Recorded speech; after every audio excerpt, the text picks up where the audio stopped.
Radio Tehran, শুরু হচ্ছে বিশ্ব সংবাদ।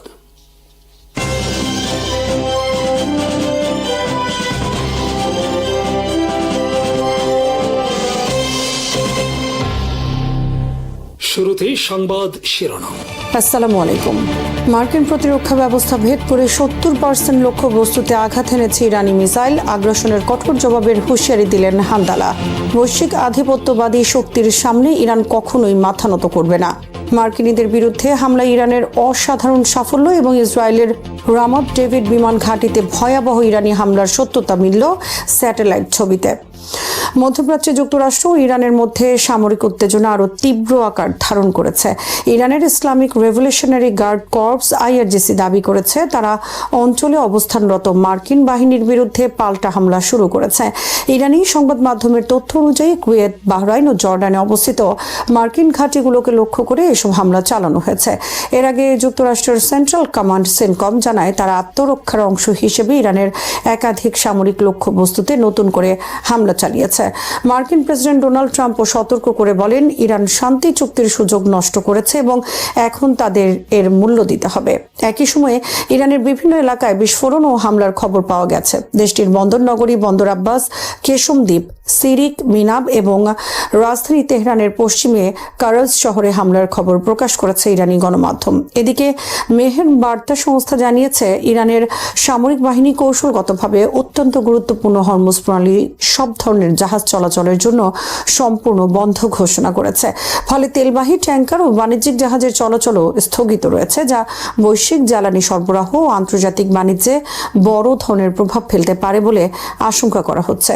অন্যদিকে লেবাননীয় ও ইসরায়েলি হামলা অব্যাহত রয়েছে। বুধবার দক্ষিণ লেবানন ও বেকা উপত্যকা অঞ্চলে একাধিক বিমান হামলায় হতাহতের ঘটনা ঘটেছে। স্থানীয় সূত্রের বরাত দিয়ে জানা গেছে মার্চ মাস থেকে শুরু হওয়া ইসরায়েলি বোমা বর্ষণে এখন পর্যন্ত নিহতের সংখ্যা বেড়ে ৩,৬৯৬ জনে পৌঁছেছে। ইরানপন্থী হিসেবে পরিচিত হ্যাকার গোষ্ঠী হান্দালা যুক্তরাষ্ট্র এবং তার মিত্রদের উদ্দেশ্যে নতুন একটি হুমকিমূলক বিবৃতি প্রকাশ করেছে। বিবৃতিতে গোষ্ঠীটি সতর্ক করে বলেছে ইরানকে লক্ষ্য করে যুক্তরাষ্ট্র বা তার মিত্ররা কোনো ধরনের সামরিক পদক্ষেপ নিলে তার কঠোর ও ব্যাপক জবাব দেওয়া হবে। হান্দালার দাবি তাদের ক্ষেপণাস্ত্র উৎক্ষেপণের জন্য প্রস্তুত রয়েছে এবং ওয়াশিংটন কিংবা তার সহযোগীদের যে কোনো পদক্ষেপের প্রতিক্রিয়ায় তারা শক্তিশালী ও নির্ধারক আঘাত হানবে। বিবৃতিতে মার্কিন মেরিন সদস্যদের উদ্দেশ্যেও সরাসরি বার্তা দেওয়া হয়েছে। সেখানে তাদের পরিবারের সঙ্গে যোগাযোগ করে বিদায় জানাতে বলা হয়েছে। গোষ্ঠীটি আরও দাবি করেছে তারা যুক্তরাষ্ট্রের একটি ভুল পদক্ষেপের অপেক্ষায় রয়েছে এবং সেই সুযোগ সৃষ্টি হলে আগামী কয়েক ঘন্টার মধ্যেই এমন একটি আঘাত হানা হবে যার পরিণতি হবে অত্যন্ত তিক্ত। বিবৃতির শেষাংশে ইসলামী প্রজাতন্ত্র ইরানের শত্রুদের উদ্দেশ্যে আরও কঠোর ভাষায় হুমকি দিয়ে বলা হয় নরকে স্বাগতম। তবে হান্দালার এই দাবিগুলোর সত্যতা স্বাধীনভাবে যাচাই করা সম্ভব হয়নি এবং তারা কি ধরনের হামলার ইঙ্গিত দিয়েছে সে সম্পর্কেও কোনো নির্দিষ্ট তথ্য প্রকাশ করেনি। বিশ্লেষকদের মতে চলমান আঞ্চলিক উত্তেজনার মধ্যে এ ধরনের বক্তব্য মনস্তাত্ত্বিক চাপ সৃষ্টি এবং সাইবার ও সামরিক উভয় ক্ষেত্রেই প্রতিপক্ষকে সতর্ক করার কৌশলের অংশ হতে পারে। ইরানের সশস্ত্র বাহিনীর মুখপাত্র মেজর জেনারেল আবুল ফজল শেখার্চি বলেছেন বৈশ্বিক আধিপত্যবাদী শক্তির সামনে ইরান কখনোই মাথা নত করবে না। বুধবার সকালে দেশের দক্ষিণাঞ্চলের বিভিন্ন স্থাপনায় যুক্তরাষ্ট্রের সর্বশেষ হামলার জবাবে ইরানের প্রতিক্রিয়ার পর তিনি এই মন্তব্য করেন।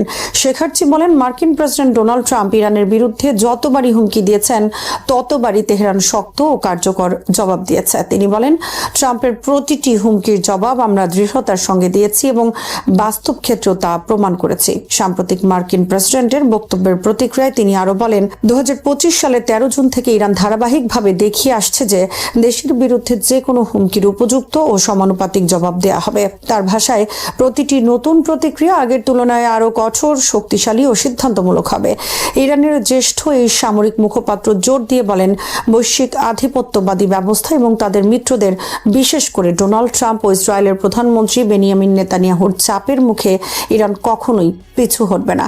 তিনি দাবি করেন দেশের জনগণের উদ্বিগ্ন হওয়ার কোনো কারণ নেই এবং ইরানের সশস্ত্র বাহিনী পূর্ণ প্রস্তুতি নিয়ে দেশের নিরাপত্তা রক্ষায় কাজ করছে। শেখার্চি বলেন কোনো ধরনের উদ্বেগের কারণ নেই। মহান আল্লাহর সাহায্য ও দিক নির্দেশনায় আমরা শত্রুকে পরাজিত করার ব্যাপারে দৃঢ় প্রতিজ্ঞ এবং ইনশাল্লাহ আমরা এতে সফল হব। ইরানের আধা সরকারি ফার্স নিউজ এজেন্সি এক অবগত সামরিক সূত্রের বরাতে দাবি করেছে যে বুধবার ভোরে পরিচালিত ইরানের বৃহৎ সামরিক অভিযানে উল্লেখযোগ্য সাফল্য অর্জিত হয়েছে। সূত্রটির ভাষ্য অনুযায়ী প্রাথমিক তথ্য, স্যাটেলাইট চিত্র বিশ্লেষণ এবং ইরানের নিরাপত্তা সংস্থাগুলোর মূল্যায়নে দেখা গেছে অভিযানে নির্ধারিত সামরিক লক্ষ্যবস্তুর প্রায় 70% অত্যন্ত নিখুঁতভাবে আঘাত হানা হয়েছে। একই সঙ্গে দাবি করা হয়েছে ইরানের সশস্ত্র বাহিনীর ব্যবহৃত দূরপাল্লার ব্যালিস্টিক ক্ষেপণাস্ত্র ও ড্রোন যুক্তরাষ্ট্রের আঞ্চলিক সামরিক ঘাঁটিগুলোতে মোতায়েন থাকা আকাশ প্রতিরক্ষা ব্যবস্থা ভেদ করে সফলভাবে লক্ষ্যবস্তুতে পৌঁছাতে সক্ষম হয়েছে। ফার্সের প্রতিবেদনে আরও বলা হয়, ইরানি ক্ষেপণাস্ত্র ও ড্রোন জর্ডানের আল আজরাক ঘাঁটি, কুয়েতের আলী আল সালেম বিমান ঘাঁটি এবং বাহরাইনে অবস্থিত মার্কিন নৌবাহিনীর ৫ম নৌবহরের সদর দপ্তরে নির্ধারিত লক্ষ্যবস্তুতে সরাসরি আঘাত এনেছে। এদিকে ইসলামী বিপ্লবী গার্ড বাহিনী এক বিবৃতিতে জানায়, তারা যুক্তরাষ্ট্র সংশ্লিষ্ট ২১টি লক্ষ্যবস্তুর বিরুদ্ধে সমন্বিত হামলা চালিয়েছে। আইআরজিসি জানায়, সাম্প্রতিক মার্কিন হামলার জবাব হিসেবে এই অভিযান পরিচালিত হয়েছে এবং এর আওতায় বাহরাইনে মার্কিন ৫ম নৌবহরের সদর দপ্তর, জর্ডানের আল আজরাকে অবস্থিত মার্কিন F-35 যুদ্ধ বিমান ঘাঁটি এবং একই ঘাঁটির কমান্ড ও কন্ট্রোল সেন্টারকে লক্ষ্যবস্তু করা হয়।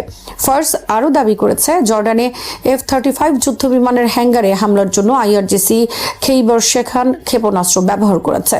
আইআরজিসি আরও জানায়, দীর্ঘ পাল্লার কঠিন জ্বালানি চালিত ক্ষেপণাস্ত্র ব্যবহার করে 4টি উচ্চ মূল্যের সামরিক লক্ষ্যবস্তু ধ্বংস করা হয়েছে। একই সঙ্গে ইরানের দক্ষিণাঞ্চলীয় বুশেহর প্রদেশের জাম শহরে আকাশ সীমায় সংঘটিত অভিযানে একটি মার্কিন MQ-9 ড্রোন ভূপাতিত করা হয়েছে বলেও দাবি করা হয়। ইরানের তাসনিম নিউজ এজেন্সিও পৃথকভাবে জানায়, দেশটির আকাশ প্রতিরক্ষা ব্যবস্থা বুশেহর প্রদেশের জাম শহরের উপর একটি মার্কিন MQ-9 ড্রোন গুলি করে ভূপাতিত করেছে। আইআরজিসি সতর্ক করে বলেছে, যুক্তরাষ্ট্র বা তার মিত্রদের পক্ষ থেকে ভবিষ্যতে যে কোনো শত্রুতামূলক পদক্ষেপের জবাবে আরও কঠোর ও ব্যাপক সামরিক প্রতিক্রিয়া জানানো হবে এবং প্রয়োজনে তাদের সামরিক অভিযান আরও বিস্তৃত করা হবে। স্যাটেলাইট চিত্রে উত্তরাঞ্চলের অধিকৃত ইসরায়েলি ভূখণ্ডে অবস্থিত রামাত ডেভিড বিমান ঘাঁটিতে ক্ষয়ক্ষতির সম্ভাব্য চিহ্ন দেখা গেছে। ইউরোপীয় কমিশনের সেন্টিনেল-2 স্যাটেলাইটের সোমবার ধারণ করা নিম্ন রেজুলেশনের ছবিতে ঘাঁটির একটি হ্যাঙ্গারের স্থানে বিবর্ণ দাগ দেখা যায়, যা ইরানের ব্যালিস্টিক ক্ষেপণাস্ত্র হামলার আঘাতের ইঙ্গিত বলে দাবি করা হয়েছে। ইরানের ইসলামী বিপ্লবী গার্ড বাহিনী আইআরজিসি জানিয়েছে, বৈরুতের দাহিয়ায় এলাকায় ইসরায়েলের হামলার জবাবে তারা রামত ডেভিড বিমান ঘাঁটিতে খেইবার শেখান কঠিন জ্বালানি চালিত এবং কদর তরল জ্বালানি চালিত ব্যালিস্টিক ক্ষেপণাস্ত্র নিক্ষেপ করেছে। আইআরজিসির দাবি, উন্নত গতিশীলতা ও প্রতিরক্ষা ব্যবস্থা ফাঁকি দেওয়ার সক্ষমতা সম্পন্ন খাইবার শেখান ক্ষেপণাস্ত্র 500 থেকে 600 কেজি ওয়ারহেড বহনে সক্ষম। সংস্থাটি আরও জানায়, ইসরায়েল সামরিক অভিযান সম্প্রসারণ করলে আরও কঠোর জবাব দেওয়া হবে। 1942 সালে ব্রিটিশ ম্যান্ডেট আমলে নির্মিত রামাত ডেভিড ঘাঁটি বর্তমানে উত্তরাঞ্চলে ইসরায়েলের সবচেয়ে বড় বিমান ঘাঁটি এবং দেশটির 3টি প্রধান বিমান ঘাঁটির একটি।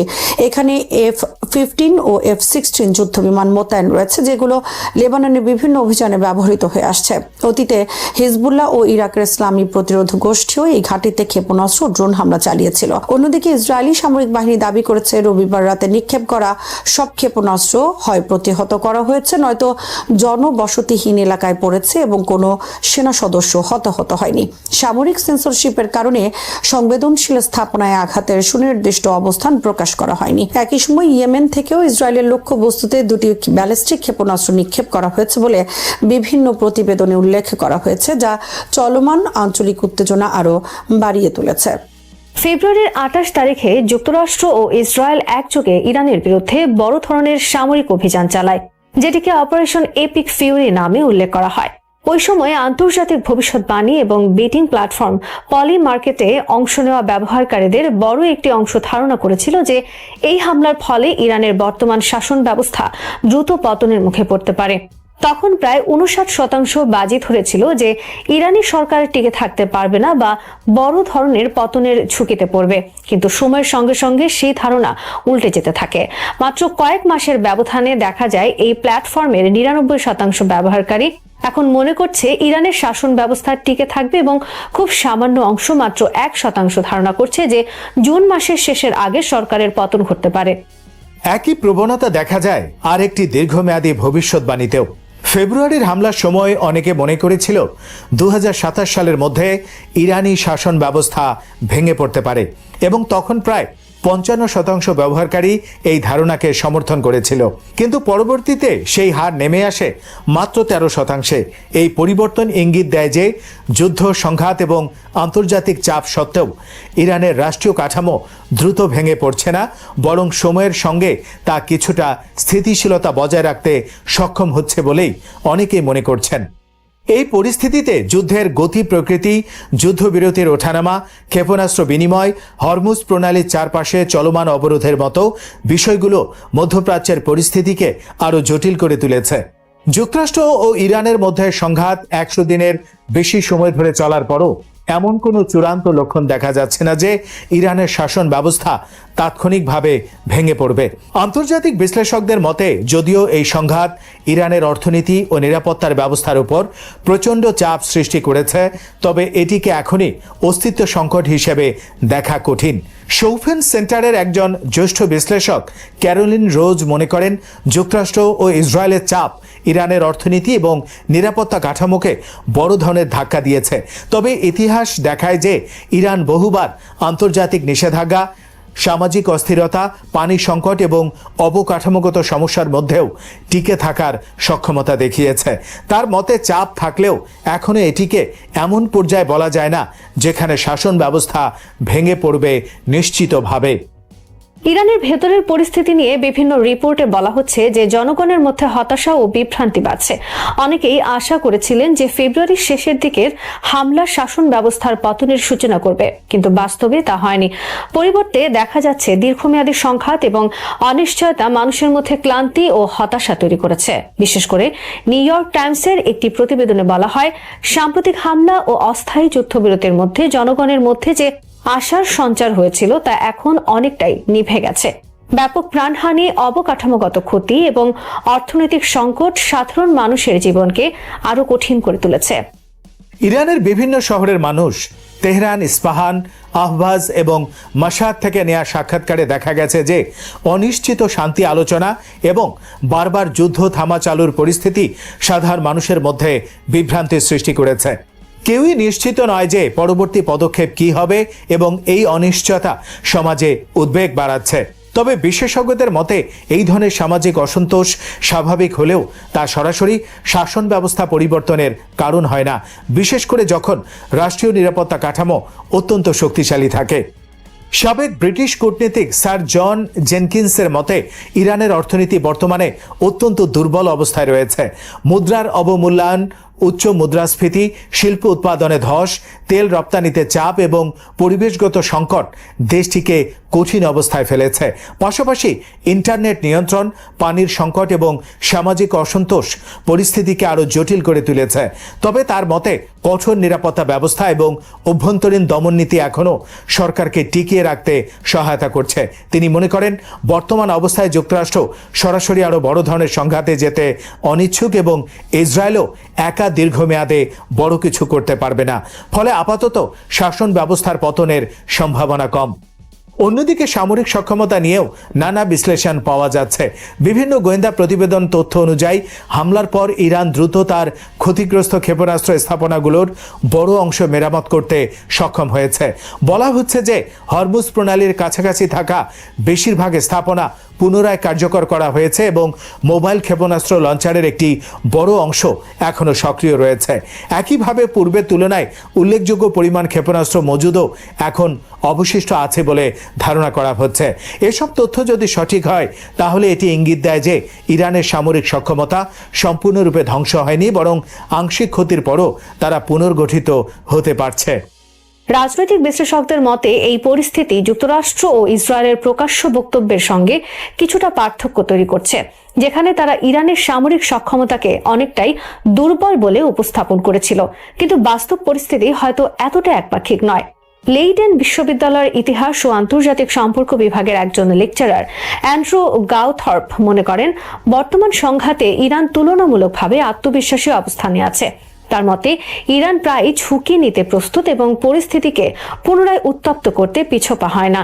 অন্যদিকে যুক্তরাষ্ট্রের নেতৃত্ব, বিশেষ করে ডোনাল্ড ট্রাম্পের প্রশাসন অনেক সময় অভ্যন্তরীণ রাজনৈতিক চাপের কারণে সংঘাত বাড়াতে অনিচ্ছুক থাকে। ফলে দুই পক্ষের কৌশলগত অবস্থান একে অপরের থেকে আলাদা হয়ে যাচ্ছে। ইরান সময়ের সঙ্গে আলোচনায় সুবিধা আদায়ের চেষ্টা করছে, আর যুক্তরাষ্ট্র দ্রুত সমাধানের দিকে যেতে চাইছে। চ্যাথাম হাউসের মধ্যপ্রাচ্য বিষয়ক পরিচালক সানাম ভাকিলের মতে এখন এটি স্পষ্ট যে ইরানি শাসন ব্যবস্থায় টিকে আছে, কিন্তু শুধু টিকে থাকা যথেষ্ট নয়।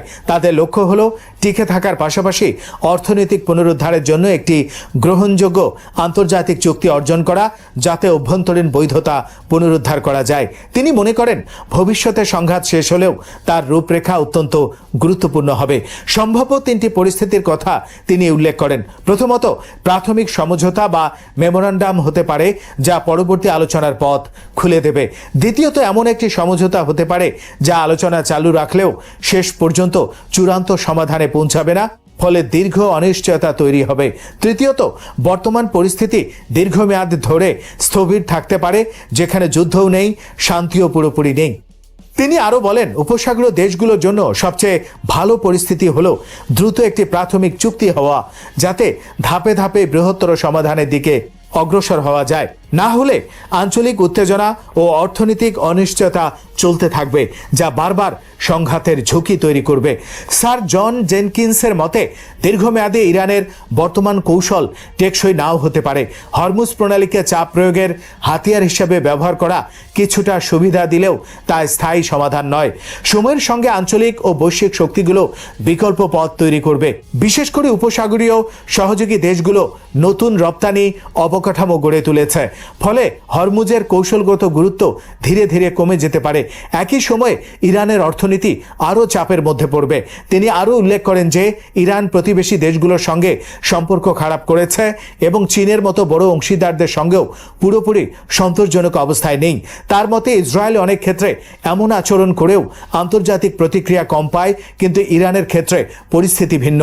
ভবিষ্যতে বৈশ্বিক জ্বালানি বাজার এবং আঞ্চলিক অবকাঠামোর পরিবর্তনের ফলে ইরানের প্রভাব আরও সীমিত হতে পারে।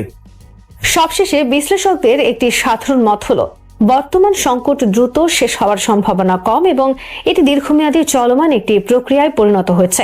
ইরান আপাতত টিকে থাকলেও তাদের সামনে সবচেয়ে বড় চ্যালেঞ্জ হলো এই টিকে থাকাকে অর্থনৈতিক পুনর্গঠন এবং রাজনৈতিক স্থিতিশীলতায় রূপান্তর করা। অন্যদিকে যুক্তরাষ্ট্র ও আঞ্চলিক শক্তিগুলোর কৌশলগত সিদ্ধান্তই নির্ধারণ করবে এই সংঘাত শেষ পর্যন্ত কোন দিকে যাবে এবং কতটা দীর্ঘস্থায়ী হবে। জাতীয় সংসদে ইসলামী ব্যাংক নিয়ে যে আলোচনা হয়েছে, তাতে এই ব্যাংক নিয়ে সরকারের অবস্থান অনেকটাই সুস্পষ্ট হয়েছে। একই সাথে এই ব্যাংকের ভবিষ্যৎ মোটামুটি নির্ধারিত হয়ে গেছে। বিএনপি ইসলামী ব্যাংকে আর্থিক প্রতিষ্ঠান হিসেবে না দেখে জামাতের রাজনীতির অংশ হিসেবেই দেখছে। আওয়ামী লীগের মতো তারাও ইসলামী ব্যাংককে জামায়াত মুক্ত করতে দৃঢ় প্রতিজ্ঞ। সংসদে বিরোধী দলের নেতা শফিকুর রহমানের আনা জরুরি জনগুরুত্বপূর্ণ বিষয়। এই আলোচনায় সরকার পক্ষে দুজন মাত্র অংশ নিয়েছেন, স্বরাষ্ট্রমন্ত্রী সালাউদ্দিন আহমদ এবং অর্থমন্ত্রী আমির খসরু মাহমুদ চৌধুরী। সাংবাদিক গ্যালারি ছিল অনেকটা ফাঁকা, কিন্তু এটি বাংলাদেশের রাজনীতির একটি বড় ঘটনা, যার সুদূর প্রসারী প্রভাব দেশের অর্থনীতি ও রাজনীতিতেও দেখা যাবে। এখন থেকে শুধু ইসলামী ব্যাংকই নয়, দেশে ইসলামী ব্যাংকিং এর পতনের নতুন যাত্রা শুরু হলো। সংসদে সালাউদ্দিন আহমেদ যে বক্তব্য দিয়েছেন তার সাধারণ ব্যাখ্যা করলে এর চিত্র পাওয়া যায়। এর মধ্যে দুটি বিষয় এসেছে। প্রথমত, তার দাবি শেয়ার হোল্ডাররা কিভাবে মালিক হয়েছেন তা ভিন্ন বিষয়, অর্থাৎ এস আলম যেভাবে ইসলামী ব্যাংকের মালিক হয়েছে সেটি তারা বিবেচনায় নিতে নারাজ। অর্থমন্ত্রী বলেছেন, যারা প্রকৃত মালিক তাদের কাছে ব্যাংকটি ফেরত দেওয়ার প্রক্রিয়া চলছে। তাহলে আইনগতভাবে এস আলমের দখলটিকে যদি স্বীকার করা না হয়, তাহলে বলতেই হবে এস আলম এই ব্যাংকের প্রকৃত মালিক। দ্বিতীয়ত, এস আলমের সময় নিয়োগ দেয়া পটিয়ার হাজার হাজার লোকের কোনো প্রকার যোগ্যতা ও পরীক্ষা ছাড়া নিয়োগের পক্ষে সরাসরি অবস্থান নিয়েছেন। তাদের নিয়োগ শুধু বৈধ নয়, আজকের এই বক্তব্যের পর এদের চাকরি ফেরত দেওয়ার নৈতিক বৈধতা তিনি আজ দিয়েছেন। সত্যি কথা হলো, আজকে যদি এস আলম বিএনপির টিকেটে নির্বাচিত হয়ে সংসদে আসতেন, তাহলে ব্যাংক দখল নিয়ে যে সাফাই গাইতেন, স্বরাষ্ট্রমন্ত্রী তার সেই কথাগুলোই যেন বলে দিয়েছেন। তার বক্তব্য শুনে যে কারো মনে হতে পারে তিনি এস আলমের প্রতিনিধি হিসেবে কথা বলছেন। সংসদীয় আলোচনার পর বিভিন্ন মহলে যে প্রতিক্রিয়া তৈরি হয়েছে তা থেকে বোঝা যায় ইসলামী ব্যাংক এখন আর কেবল একটি আর্থিক প্রতিষ্ঠান নয়, এটি রাজনৈতিক আস্থা, অর্থনৈতিক স্থিতিশীলতা এবং রাষ্ট্রীয় নীতির একটি প্রতীকী ইস্যুতে পরিণত হয়েছে। প্রথমেই একটি বিষয় স্পষ্ট করা প্রয়োজন, ইসলামী ব্যাংককে ঘিরে বর্তমান বিতর্কের কেন্দ্রে রয়েছে মালিকানার প্রশ্ন। দীর্ঘদিন ধরে অভিযোগ রয়েছে যে এস আলম গ্রুপ নানা প্রক্রিয়ায় ব্যাংকটির নিয়ন্ত্রণ গ্রহণ করেছে এবং এর মাধ্যমে বিপুল অঙ্কের ঋণ বিতরণ ও আর্থিক অনিয়ম সংঘটিত হয়েছে। অন্যদিকে বর্তমান সরকারের কিছু বক্তব্য থেকে এমন ধারণা তৈরি হয়েছে যে বিদ্যমান শেয়ার হোল্ডারদের মালিকানা কাঠামোকে সম্পূর্ণ অস্বীকার করা হচ্ছে না। এখানেই মূল বিতর্কের জন্ম, কারণ যদি অতীতের মালিকানা পরিবর্তনের প্রক্রিয়াকে আইনগতভাবে প্রশ্নবিদ্ধ ধরা হয় তাহলে সেই মালিকানার ভিত্তিতে গঠিত বর্তমান কাঠামোর বৈধতা নিয়েও প্রশ্ন উঠবে। আবার যদি বর্তমান শেয়ার হোল্ডারদের অধিকার স্বীকৃত হয় তাহলে সমালোচকদের মতে অতীতে সংঘটিত অনিয়মের বিচার প্রক্রিয়া দুর্বল হয়ে পড়তে পারে। ফলে সরকারের অবস্থানকে অনেকেই দ্ব্যর্থবোধক হিসেবে দেখছেন। তবে বাস্তবতা হলো একটি ব্যাংকের মালিকানা ও পরিচালনা নিয়ে রাজনৈতিক বিতর্ক যত দীর্ঘ হয়, সাধারণ আমানতকারীদের উদ্বেগ ততই বাড়ে। ব্যাংকিং খাত মূলত আস্থার উপর দাঁড়িয়ে থাকে। কোনো ব্যাংক সম্পর্কে যদি বারবার নেতিবাচক বার্তা প্রচারিত হয় তাহলে প্রকৃত আর্থিক অবস্থান যতই শক্তিশালী হোক না কেন, আমানতকারীদের মধ্যে আতঙ্ক ছড়িয়ে পড়তে পারে। সাম্প্রতিক সময়ে ইসলামী ব্যাংক নিয়ে যে আলোচনা হয়েছে তার সবচেয়ে তাৎপর্যপূর্ণ প্রভাব সম্ভবত এখানেই। কারণ রাজনৈতিক নেতাদের বক্তব্য, সামাজিক যোগাযোগ মাধ্যমের প্রচার এবং গণমাধ্যমের বিতর্ক মিলিয়ে এমন একটি পরিবেশ তৈরি হয়েছে যেখানে অনেক গ্রাহক ভবিষ্যৎ নিয়ে অনিশ্চয়তায় ভুগছেন। আরডিএস বা রুরাল ডেভেলপমেন্ট স্কিম নিয়ে সংসদে যে তথ্য উপস্থাপন করা হয়েছে সেটিও বিতর্কের আরেকটি কেন্দ্রবিন্দু। সমালোচকদের দাবি, সংসদে উল্লেখিত অর্থ বিতরণের পরিমাণ এবং ব্যাংকের বার্ষিক প্রতিবেদনে প্রকাশিত তথ্যের মধ্যে উল্লেখযোগ্য পার্থক্য রয়েছে। যদি সত্যি বার্ষিক প্রতিবেদনে প্রদত্ত পরিসংখ্যান অনুযায়ী আরডিএস এর মোট বিনিয়োগ ও ঋণ বিতরণের পরিমাণ সংসদে উল্লেখিত সংখ্যার তুলনায় অনেক কম হয় তাহলে এই তথ্যগত অসঙ্গতি নিয়ে স্বাভাবিকভাবেই প্রশ্ন উঠবে। তবে এ ধরনের দাবি যাচাইয়ের জন্য স্বাধীন নিরীক্ষা, বাংলাদেশ ব্যাংকের তথ্য এবং আনুষ্ঠানিক তদন্তের প্রয়োজন রয়েছে। কারণ সংসদীয় বক্তব্য এবং রাজনৈতিক প্রতিক্রিয়া উভয়ই অনেক সময় আংশিক তথ্যের ভিত্তিতে তৈরি হতে পারে। একটি দায়িত্বশীল গণতান্ত্রিক ব্যবস্থায় এ ধরনের বিতর্কের সমাধান হওয়া উচিত প্রমাণ ভিত্তিক অনুসন্ধানের মাধ্যমে। ইসলামী ব্যাংকের সঙ্গে জামায়াত ইসলামের সম্পর্ক নিয়ে দীর্ঘদিন ধরেই আলোচনা রয়েছে। ব্যাংকটির প্রতিষ্ঠাকালীন ইতিহাস, পরিচালনা পর্ষদের বিভিন্ন পর্যায়ের সদস্যদের পটভূমি এবং সামাজিক কর্মসূচির কারণে এই ধারণা শক্তিশালী হয়েছে।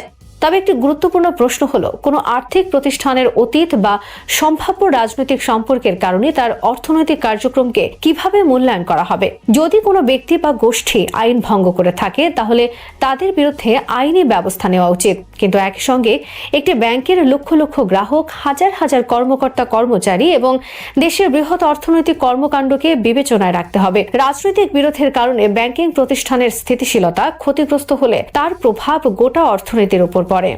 চাকরিচ্যুত কর্মীদের বিষয়টিও গুরুত্বপূর্ণ। একদিকে বলা হচ্ছে যে পূর্ববর্তী সময়ে বিপুল সংখ্যক লোক যথাযথ নিয়োগ প্রক্রিয়া ছাড়াই চাকরি পেয়েছিলেন, অন্যদিকে তাদের একযোগে চাকরিচ্যুত করার সিদ্ধান্তেও মানবিক ও প্রশাসনিক প্রশ্নের জন্ম দিয়েছে। রাষ্ট্রীয় ও কর্পোরেট শাসনের মূলনীতি হল ব্যক্তি নয়, প্রক্রিয়ার বিচার করা। যদি নিয়োগে অনিয়ম হয়ে থাকে তাহলে সংশ্লিষ্ট কর্মকর্তাদের জবাবদিহির আওতায় আনা উচিত। কিন্তু বহু বছর ধরে কর্মরত হাজার হাজার কর্মীকে একসঙ্গে চাকরিচ্যুত করলে তা সামাজিক ও অর্থনৈতিক অস্থিরতার কারণ হতে পারে। তাই এই বিষয়ে স্বচ্ছ তদন্ত এবং ন্যায়সঙ্গত পুনর্মূল্যায়ন প্রয়োজন। রাজনৈতিক দৃষ্টিকোণ থেকে বিষয়টি আরও জটিল। অনেক বিশ্লেষকের মতে ইসলামী ব্যাংক ইস্যু বিএনপি ও জামাতের মধ্যে বিদ্যমান মতপার্থক্যকে আবারও প্রকাশ্যে নিয়ে এসেছে। যদি কোনো পক্ষ মনে করে যে তার রাজনৈতিক বা অর্থনৈতিক স্বার্থ ক্ষতিগ্রস্ত হচ্ছে তাহলে জোটগত সম্পর্কের ওপর তার প্রভাব পড়তে পারে। বাংলাদেশের রাজনৈতিক ইতিহাসে দেখা গেছে অর্থনৈতিক প্রতিষ্ঠানকে ঘিরে সৃষ্ট বিরোধ অনেক সময় বৃহত্তর রাজনৈতিক সম্পর্কের ওপর প্রভাব ফেলে। ফলে ইসলামী ইসলামী ব্যাংক বিতর্ক কেবল একটি ব্যাংকের ভবিষ্যৎ নয়, বিরোধী রাজনীতির অভ্যন্তরীণ সম্পর্কের ক্ষেত্রেও একটি পরীক্ষার বিষয় হয়ে উঠতে পারে। সবচেয়ে গুরুত্বপূর্ণ প্রশ্ন হলো ইসলামী ব্যাংকিং এর ভবিষ্যৎ। কেউ কেউ আশঙ্কা করছেন যে বর্তমান পরিস্থিতি বাংলাদেশে ইসলামী ব্যাংকিং ব্যবস্থার জন্য নেতিবাচক বার্তা বহন করছে। তবে বাস্তবতা কিছুটা ভিন্ন হতে পারে।